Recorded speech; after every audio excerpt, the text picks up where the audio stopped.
folks, Busby here.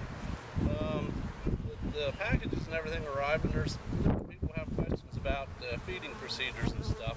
So I'm just going to do a little quickie here. There's going to be other comments, I'm sure, on different ways to do it, but hoping this will help you out some.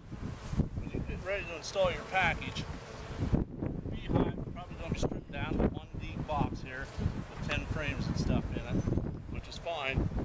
So what you want to do, once you've got your bees installed in here, one of the more common ways to feed is set your inner cover right over top of the hole, and then put your feeder jar on, which you could use with this lid and everything. This will take anywhere from one of these little cups, depending on what you want to feed, right on up to 1 or 2 quart jars. So you want to set that right over the inner hole on the cover, and naturally you want to cover that back up and put your lid on. Now there was one of the local inspectors showed us one time when he was putting bee packages in, he'd leave it stripped down like that. You get a little quail feeder available at Tractor Supply or many of your farm supply places. Set it back in one of the corners, and then you pack the boxes on like such. You have to forgive me, we've got a heck of a windstorm here today, but just cover up around here like that,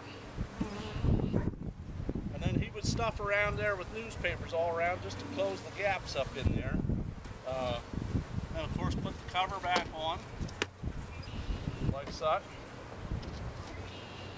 and put your lid on. Here's another thing to remember too: when you have your inner cover on,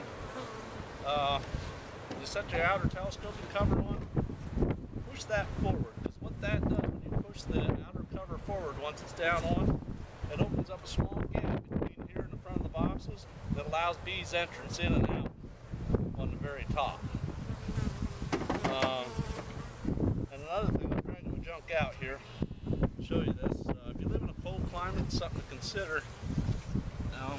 Better Bee makes what they call a Bee Max cover for a regular wooden hive, and I've used these, and I've never had a condensation problem with them. I don't know if any of the other bee suppliers have them or not.